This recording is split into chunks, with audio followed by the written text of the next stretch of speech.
राज्य शिक्षा बोर्ड द्वारा विगत फरवरी मार्च माह में ली गई कक्षा 10वीं की बोर्ड परीक्षाओं का नतीजा आज घोषित कर दिया गया, जिसमें राज्य का नतीजा 93.83% रहा। हर वर्ष की भांति इस वर्ष भी छात्राओं ने बाजी मारी। उत्तीर्ण होने वाली छात्राओं का प्रतिशत 95.87% रहा। वहीं छात्रों का प्रतिशत 93.05% है, यानी छात्रों की तुलना में 3.82% छात्राएं आगे रही। यह स्थिति राज्य के लगभग सभी शिक्षा बोर्ड में दिखाई दी।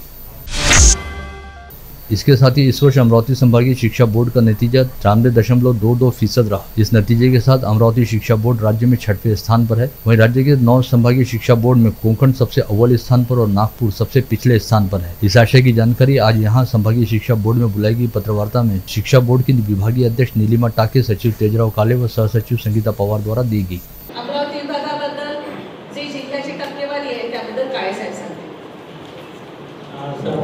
सर्वप्रथम अध्यक्षांच्या वतीने इथे स्वागत करतो आणि एका दृष्टिक्षेपामध्ये आपल्याला त्याची मदत होईल हे ॲनालिसिस आपण या निकालाचं करूया। अमरावती विभागामध्ये नियमित जसं मॅडमने सांगितलं त्याप्रमाणे 1,58,345 विद्यार्थी रजिस्टर झाले। त्यापैकी 1,56,573 विद्यार्थी परीक्षेला ॲपियर झाले म्हणजे प्रविष्ट झाले। पैकी 1,25,965 उत्तीर्ण झाले। आपण उरलेले विद्यार्थी जे आहे आपण कुठल्याही विद्यार्थ्याला अनुत्तीर्ण करत नाही। आता अनुत्तीर्णतेचा टप्पा आपण पुसून टाकलेला आहे मंडळाने। त्यांना सांगितल्याप्रमाणे एटीकेटी आपण देतो। 11वीला हे विद्यार्थी प्रवेश घेऊ शकतात। कक्षा 10वीं की बोर्ड परीक्षा के नतीजे में वरुण निवासी चारुल मनीष बिटालकर नामक छात्रा ने 500 में से 500 अंक हासिल करते हुए 100% अंकों के साथ टॉपर बनने का बहुमान हासिल किया। चारुल को बेस्ट 5 में 500 में से 494 अंक हासिल करने के साथ ही 6 अतिरिक्त अंक भी मिले, जिसके चलते उसे 500 में से 500 यानी 100% अंक हासिल हुए। ऐसे में चारुल बिटालकर को टॉपर माना जा रहा है। इसके साथ ही स्थानीय भौरीलाल सामरा हाईस्कूल के छात्र पूर्वेश डागा व छात्रा कनक चिरानिया ने 99.60% अंक हासिल करते हुए संभाग में संयुक्त रूप से अव्वल आने की उपलब्धि प्राप्त की है। हालांकि दोनों विद्यार्थियों को स्पोर्ट के अंक भी प्राप्त हुए हैं, लेकिन बेस्ट ऑफ 5 में 500 में से 497 अंक प्राप्त किए। इसके अलावा धामनगांव रेलवे की सृष्टि गणेश गावंडे ने कक्षा 10वीं की परीक्षा में 99.40% अंक प्राप्त करते हुए जिले में दूसरा स्थान हासिल किया है। सृष्टि गावंडे को संस्कृत में 100% अंक मिले हैं। साथ ही खेल और कला के भी 10 अंक सृष्टि को प्राप्त हुए हैं। महाराष्ट्र में इस बार मानसून का आगमन होने में करीब 8 दिन का विलंब हो सकता है, जिसके चलते राज्य में 14 और 15 जून को मानसून दस्तक दे सकता है। इस दौरान राज्य में 6 जून तक तापमान की काफी अधिक बढ़ने की संभावना है और संभवतः अगले कुछ दिनों के दौरान तेज ग्रीष्म लहर का सामना भी करना पड़ सकता है। वहीं इस बार औसत से 25% कम बारिश हो सकती है, जिसकी वजह से आगे चलकर जल किल्लत वाली स्थिति का सामना भी करना पड़ सकता है। गर्मी के दिनों में बिजली की बढ़ती मांग को पूरा करने के लिए महावितरण ने विगत 3 माह में 6 रुपये प्रति यूनिट की औसत दर पर करीब 800 करोड़ रुपए की अतिरिक्त बिजली खरीदी, जिसकी वसूली अब आम उपभोक्ता से ईंधन समायोजन शुल्क के रूप में करने की महावितरण कंपनी द्वारा तैयारी की गई है, जिसके चलते आम लोगों को इसका खामियाजा उठाना पड़ेगा। शिवाजी शिक्षा संस्था के अध्यक्ष हर्षवर्धन देशमुख ने आज यहां बुलाई गई पत्रकार परिषद में बताया कि श्री शिवाजी शिक्षा संस्था के प्रथम महाविद्यालय के तौर पर श्री शिवाजी कला व वाणिज्य महाविद्यालय को 75 वर्ष पूर्ण हुए हैं। इस महाविद्यालय का अमृत महोत्सव समापन समारोह कल शनिवार 3 जून को सुबह 10 बजे डॉक्टर पंजाबराव देशमुख स्मृति मेडिकल कॉलेज परिसर के छत्रपति शिवाजी महाराज सभागृह में संपन्न होने जा रहा है, जिसमें प्रमुख अतिथि के तौर पर उपस्थित रहकर राज्य के उच्च व तंत्र शिक्षा मंत्री चंद्रकांत पाटिल समारोह का उद्घाटन करेंगे।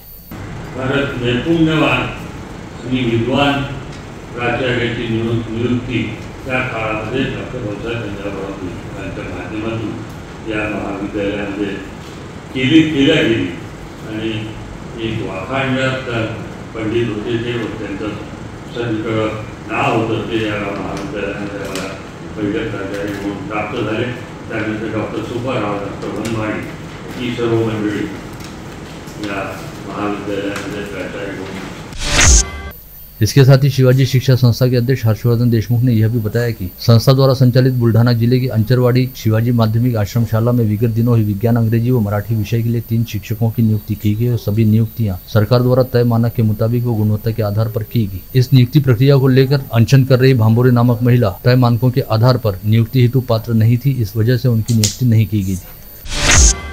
संत गाडगे बाबा अमरावती विद्यापीठ से संलग्नित अमरावती जिले के 34 महाविद्यालयों ने institutional information for quality assessment की रिपोर्ट नैक के पास पेश नहीं की, जिसके चलते इन 34 महाविद्यालयों में इस बार प्रथम वर्ष पाठ्यक्रम हेतु प्रवेश पर प्रतिबंध लगाया गया है। इस बारे में कुलसचिव तुषार देशमुख द्वारा महाविद्यालयों के नाम जारी आदेश के चलते महाविद्यालयों के प्राचार्यों व संस्था चालकों में हड़कंप व्याप्त है। अपर वर्धा प्रखरग्रस्तों की प्रलंबित मांगों के लिए विगत 14 दिनों से 17 से 75 वर्ष आयु गुट के कई बुजुर्ग भीषण गर्मी में अनशन पर बैठे हुए, जिनके आंदोलन का समर्थन करते हुए करीब 250 से 300 लोगों ने कल 1 जून को मायवाड़ी पहुंचकर नांदगांवपेट MIDC को होने वाली जलापूर्ति को बंद कराने का प्रयास किया। इस आंदोलन को देखते हुए मायवाड़ी परिसर में पुलिस का काफी तगड़ा बंदोबस्त लगाया गया था। बडनेरा शहर में विगत कुछ दिनों से अनियमित जलापूर्ति होने और नागरिकों के घरों में नल की धार काफी कम रहने से गर्मी के मौसम दौरान पानी के लिए हाहाकार मचा हुआ है। इस बात के मद्देनजर आज भारतीय जनता पार्टी के पदाधिकारियों ने जीवन प्राधिकरण के कार्यकारी अभियंता को इस संदर्भ में ज्ञापन सौंपकर पर्याप्त जलापूर्ति करने की हिदायत दी। अखिल भारतीय विद्यार्थी परिषद के पदाधिकारियों व कार्यकर्ताओं ने नई दिल्ली में घटित साक्षी हत्याकांड मामले की कड़े शब्दों में निंदा करते हुए गुरुवार की रात पंचवटी चौक पर तीव्र प्रदर्शन किया। इस आंदोलन के दौरान कुछ समय के लिए यातायात बाधित हो गया था। आंदोलनकर्ताओं ने इस हत्याकांड के आरोपी को 1 पखवाड़े के भीतर फांसी दिए जाने की मांग की। पुसद वाशिम रोड पर मारवाड़ी फाटा के निकट गुप्त सूचना के आधार पर कार्रवाई करते हुए यवतमाल की स्थानीय अपराध शाखा पुलिस के दल ने एक स्कूटर चालक के बैग की तलाशी ली तो उसमें से 500 रुपए की 964 नकली नोटें बरामद हुई। इस मामले में विशाल पवार सहित विनोद राठौड़ व बालू कांबले ऐसे 3 आरोपियों को हिरासत में लिया गया है। बुधवार की शाम रविनगर स्थित मेडप्लस नामक मेडिकल स्टोर पर दवा विक्रेताओं के गुट ने आपसी प्रतिस्पर्धा के चलते धावा बोला और मेडप्लस स्टोर के कर्मचारियों को धमकी देने के साथ ही दुकान के बैनर पोस्टर फाड़ दिए। राजापेट पुलिस ने 28 दवा विक्रेताओं के खिलाफ आपराधिक मामला दर्ज किया है।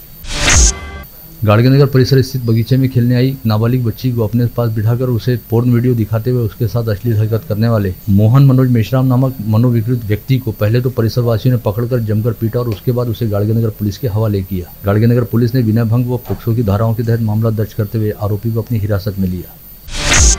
धारणी में रहने वाले राणा राजा कुरैशी नामक 25 वर्षीय युवक ने अमरावती में रहने वाली 19 वर्षीय युवती का शारीरिक शोषण करते हुए उसके साथ कई बार दुराचार किया। इस मामले में पीड़िता की शिकायत पर पुलिस ने आरोपी युवक के खिलाफ दुराचार का मामला दर्ज किया है। आरोपी युवक व शिकायतकर्ता युवती आपस में रिश्तेदार बताए गए हैं।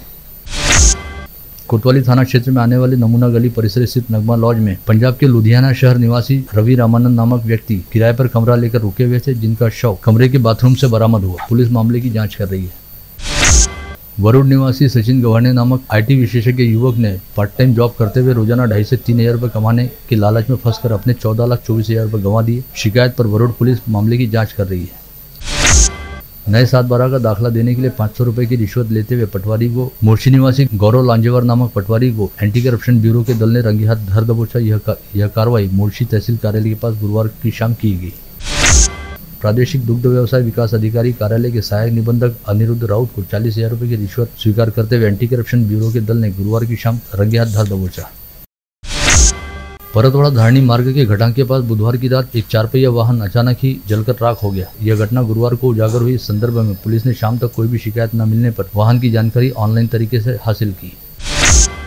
धामनगांव रेलवे तहसील के जलगांव आरवी में गुरुवार की रात 8 बजे के दौरान गैस सिलेंडर लगाते समय अचानक उठे भड़के की वजह से घर का पूरा साहित्य जलकर खाक हो गया। साथ ही आग को काबू में करते समय परिवार के 4 सदस्य गंभीर रूप से घायल हुए, जिन्हें इलाज के लिए अस्पताल में भर्ती कराया गया है। तिरसा तहसील अंतर्गत गुरुदेव नगर में जर्जर मकान गिराते समय दीवार ढहने से मलबे के नीचे दबकर ज्ञानेश्वर पलस पोंगले नामक 50 वर्षीय व्यक्ति की मौत हो गई। यह घटना गुरुवार को घटित हुई थी। नांदगांवपेट पुलिस थाना क्षेत्र में आने वाले योगीराज नगर में रहने वाले अमोल वानखड़े व अर्पित मेटकर के घर में सेंध लगाकर शातिर चोर ने नगद राशि सहित 1,41,000 रुपये का माल उड़ा लिया। नांदगांवपेट पुलिस मामले की जांच कर रही है।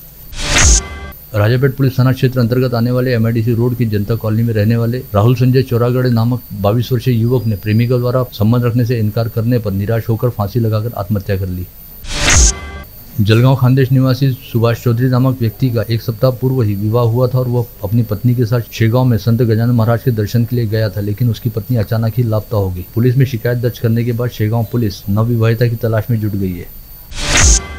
गुरुवार की दोपहर परतवाड़ा शहर से जाने वाले महामार्ग पर गंगा भवन चौक के पास घटित हादसे में तेज रफ्तार ट्रक ने कार को जोरदार टक्कर मारी और यह कार टाटा सुमो से जाकर भिड़ गई। इस हादसे में सौभाग्य से कोई जनहानि नहीं हुई।